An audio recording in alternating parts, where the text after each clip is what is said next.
क्या थी भारत पाक को अलग करने की नींव? 1857 में जब हिंदू मुस्लिम साथ थे तो क्यों हुआ बंटवारा? क्यों हुआ इतना विध्वंस? क्या यह अंग्रेजों की योजना का हिस्सा था? जब भी भारत पाकिस्तान की बात होती है तो हमें सबसे पहले भाईचारे से ज्यादा 1947 का बंटवारा याद आता है। अगर हम 1857 की बात करें यानी कि बंटवारे से पहले की, तो हिंदू मुस्लिम अलग ही प्रेम के साथ रहते थे, जिनमें धर्म की कोई दीवार ही नहीं थी। लेकिन ये दीवार बनी कैसे, आज इसी चीज को समझते हैं। आप सब जानते हैं, आजादी से पहले ब्रिटिश राज था। ब्रिटिश राज में जिन भी रियासतों ने आवाज उठाई, रियासतें या तो मिट्टी में मिल गईं या ब्रिटिश की गुलाम हो गईं। तभी बीच में जन्मी विद्रोह की चिंगारी, जिसे 1857 का पहला विद्रोह कहा जाता है। इसी जंग में हिंदू मुस्लिम की ताकत का अंदाजा ब्रिटिश राज को हुआ। वो समझ गए थे कि जब तक ये एक हैं, इन्हें तोड़ना मुश्किल है। फिर क्या था? Divide and rule. इस थ्योरी के तहत अंग्रेजों ने हिंदू और मुसलमानों को बांटना शुरू कर दिया।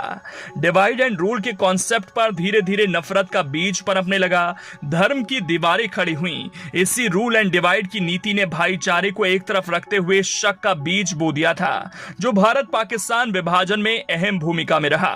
आंदोलन और क्रांतिकारियों की वजह से देश अंग्रेजों से आजाद होता है, लेकिन आपस का मेल भाव फिर से गुलाम हो जाता है, क्योंकि यहां पर अब राजनीति आ गई थी, और वो राजनीति जो राज करो और खाओ पर आधारित थी। यहीं से शुरू होता है हिंदू और मुसलमान का खेल। भारत के बंटवारे की पटकथा आजादी से बहुत पहले लिखी जा चुकी थी। इसके पीछे हिंदू और मुसलमानों के अपने अपने अधिकार और राजनीतिक हितों को कारण बताया जाता है। लेकिन एक सच ये भी है कि गोरी चमड़ी वाले नहीं चाहते थे कि हमारा ये देश कभी चैन की सांस ले। अंग्रेजी हुकूमत में भारत के गवर्नर जनरल रहे वायसराय लॉर्ड माउंटबेटन ने 3 जून 1947 को ही भारत को 2 हिस्सों में बांटने का ऐलान कर दिया था। यही नहीं, उन्होंने रियासतों को स्वतंत्र रहने का विकल्प दिया, जिसके चलते कश्मीर की समस्या पनपी। माउंटबेटन ने कांग्रेस और मुस्लिम लीग के नेताओं से लंबी चली बात के बाद भारत के विभाजन की घोषणा की थी। मुस्लिम लीग के नेता मोहम्मद अली जिन्ना मुसलमानों के लिए अलग देश की मांग कर रहे थे। भारत की विभाजन की कहानी की शुरुआत 1929 में तब शुरू हो गई थी जब मोतीलाल नेहरू समिति की सिफारिशों को हिंदू महासभा ने मानने से इनकार कर दिया था। दरअसल इस समिति ने अन्य सिफारिशों के अलावा सेंट्रल असेंबली में मुसलमानों के लिए 33% सीटों को आरक्षित करने की सिफारिश की थी। हिंदू महासभा इससे सहमत नहीं थी। मोहम्मद अली जिन्ना मुसलमानों के प्रवक्ता बन गए। कई मुस्लिम नेता थे जो बंटवारे के पक्ष में नहीं थे। मौलाना आजाद और खान अब्दुल गफ्फार खान, इमारत शरिया के मौलाना सज्जाद, मौलाना हाफिज उर रहमान, तुफैल अहमद मंगलोरी जैसे कई लोग थे जिन्होंने मुस्लिम लीग की विभाजनकारी मानसिकता और राजनीति का विरोध किया था। मुस्लिम लीग भारत के बहुसंख्यकों पर वर्चस्व का माहौल बनाने का आरोप लगाती रही और अल्पसंख्यकों को असुरक्षित बताती रही। इसके पीछे कांग्रेस में शामिल हिंदू समर्थक और हिंदू महासभा के नेताओं द्वारा भारत माता की जय, मातृभाषा और गौ माता को लेकर नारेबाजी को भी कारण बताया गया।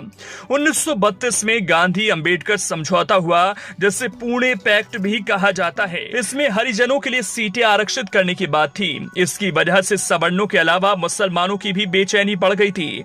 उधर बंगाल में हिंदू मुसलमानों का संघर्ष बढ़ता गया, जो देश के विभाजन का एक और कारण पैदा करने लगा था। बंगाल में हिंदू मुस्लिम टकराव की नींव तो अंग्रेजों ने ही रख दी थी। इसके बाद ही भारत पाकिस्तान का विभाजन धर्म के आधार पर किया गया था। विभाजन के बाद लाखों लोग अपने ही देश में शरणार्थी बन गए थे। करीब 1.25 करोड़ लोगों को अपनी जगह छोड़ विस्थापित होना पड़ा था। इस दौरान व्यापक स्तर पर सांप्रदायिक दंगे हुए, जिनमें मरने वालों की संख्या की गिनती नहीं थी। भारत की आजादी की लड़ाई की जब भी चर्चा होती है, इससे जुड़े कुछ गंभीर सवाल अक्सर उठाए जाते हैं। एक सवाल यह होता है कि 1947 में अंग्रेजों ने भारत छोड़ने का जो फैसला किया था, वो देसी आंदोलनों के दबाव के कारण था या अंतर्राष्ट्रीय कारणों से। दूसरा सवाल यह होता है कि आजादी के साथ ही देश का विभाजन क्यों हुआ? क्या यह अंग्रेजों की योजना का हिस्सा था? आखिर गांधी और उस समय का कांग्रेस नेतृत्व इस विभाजन के लिए कैसे सहमत हुआ? विभाजन जैसी घटना ये सोचने के लिए स्वाभाविक रूप से प्रेरित करती है कि क्या उसे टाला जा सकता था, या सांप्रदायिक अलगाव की भावना भी राष्ट्रवाद की भावना समय के साथ साथ विकसित हुई थी। कुछ भी हो, बस ये बात दिल में कसक करती रहेगी कि 75 साल पहले भारत को अंग्रेजी हुकूमत से छुटकारा तो मिला, लेकिन देश के दो हिस्से हो गए।